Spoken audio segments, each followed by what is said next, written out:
Hi, my name is Daphne and welcome to my lesson. For today, I would like to take a few minutes to talk about myself and also my teaching method. So first, let me share my screen to you.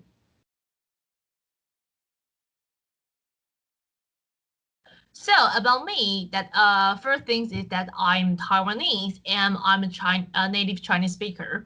And I used to be a reporter, so I can speak Chinese in a very clear accent. And the third thing is that I'm experienced and certified Chinese teacher.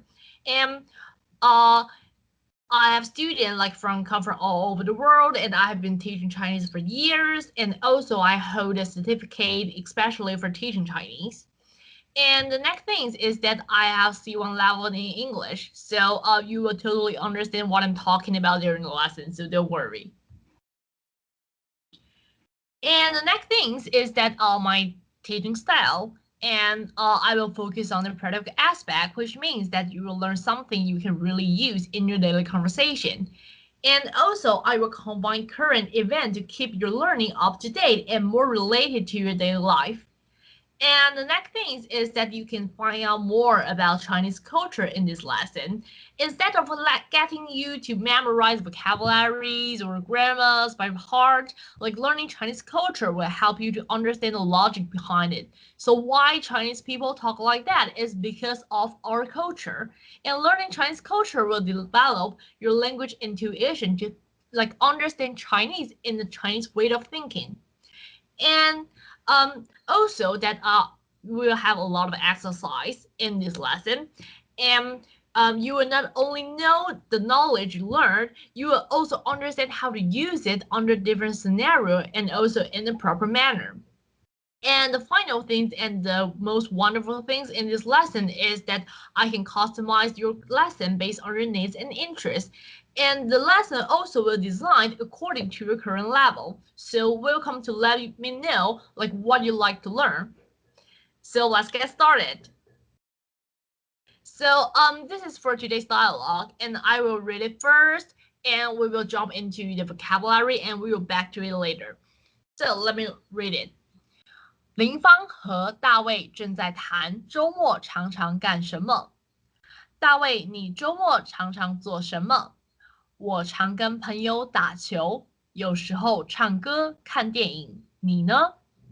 我周末喜欢跟朋友逛街、跳舞，也喜欢看电影。以后我们一起去看电影，怎么样？好啊。So this is the dialogue, and we will jump into the vocabulary first, and we will back to this later. So let's first look at 常常, 常, and 经常. So these three, like in most cases, is interchangeable. It all means often in English. And let's first look at this example. 他们常常见面. So in this case, that is in the structure subject plus 常常 plus verb. So they see each other very often. So subject they 他们 and 常常 very often. And 见面 the verb see each other. So in this structure that you can replace into 常 or 经常. But when you use in the negative form, for example, like this, 他不常抽烟. He doesn't smoke very often. So in this case, you can only use 不常 or 不经常. If you say 不常常, it will sound a little bit weird. So the next is that if you use it as adjective, and let's first look at the example. 他忘记带手机是经常的事. So in here, 经常 to describe the thing 是 and to describe it like it's a regular things. So in this case that you can only use 经常. You cannot use 常常 or 常. So just remember, use it as adjective. You have to use 经常. So let's move on to the next one. 打球. So let's first separate it. 打 means hit. 球 means ball. So in English, like you can play a lot of things like piano, like ball, like games. But in Chinese, we have like specific verb for like the specific activity. So for example, like in the like plays ball as a sports, we will use 打球. So 打 in here like just play just like play, but the meaning is like hit. And if you talk about like some ball games play with your feet and you have to use another verb, 踢. So let's first look at the like the example. 哥哥喜欢打篮球，但弟弟喜欢踢足球。So, first thing I want to mention is in here, 打 and 球, it could separate. So in here, 篮球 means basketball. So in here, you put 打 put in front, it becomes play basketball. And in here, 足球, I think in here like more like soccer, but football is also fine. So 足球 like soccer, you use your feet to play the soccer, the football. And so in here you may use 踢. And the next one, 唱歌. So 唱 means sing and 歌 means song. So when it stand alone, it has its own meanings, and put it together, it becomes singing. And it can use together, and you must be very familiar with how to use it. For example, like 我喜欢唱歌 is a very basic usage. But sometimes you can use like separate it. For example, like in this example, 我妹妹喜欢唱流行歌. So pop song 流行歌. So you can like put something in front of the 歌 to describe what kind of song it is. So 流行 means popular, so it's pop song. So the same logic like a 电影.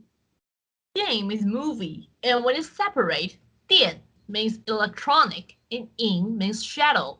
So in the past, that we don't know like what kind of like what is movie, because like in the past we like new movies kind of like new things for Chinese, and it's powered by electronic and it like project on the wall. It has shadow, so we call it 电影. And you will see a lot of like vocabulary with 电. And basically it means electronics, so it must be something related to electronics, so that there's have 电 in here. So let's look at in here. 我喜欢看恐怖电影. So 恐怖 means horror, and to describe movie, so become 恐怖电影 horror movies. And when you like watch movie, you have to use 看 as a verb. And the next one, 逛街. So 逛街 means shopping, and you also can call it 买东西, to buy stuff. So 逛 means like walking around, and 街 means street. So you're walking around on the street, and it sounds like shopping. So let's look at this. 我和妈妈去逛街. So I go shopping with mom. Yeah, it's a very simple sentence. And the next one, 跳舞. This one also can separate. 跳 means jump, and 舞 means dance. And when it put together, it becomes dancing. So like you may be like very familiar how to use it, like 我喜欢跳舞 like this, like use it together. But just like 唱歌, you can separate it. So like to describe what kind of dance it is. So for example, 我姐姐会跳芭蕾舞.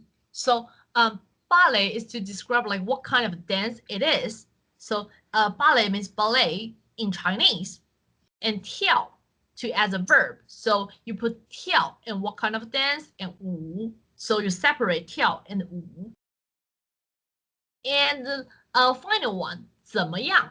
So 怎么样 in Chinese is like how something is, or what it's like. So the first structure will be like subject plus 怎么样. For example, 今天天气怎么样? So 今天天气 is a subject, and you add 怎么样 after it. So it will become in English where how is the weather today? So you can add anything in front of 怎么样 to talk about like how is blah blah blah. And the next structure is that 你觉得 plus the topic and plus 怎么样. So for example, like this, 你觉得我怎么样? So like what do you think of me? So you can add any topic in between 你觉得 and 怎么样 to like act like someone's opinion about something. Okay. So we will back to the dialogue, and this is for today's lesson. And I hope you enjoy the lesson, and see you next time. Bye.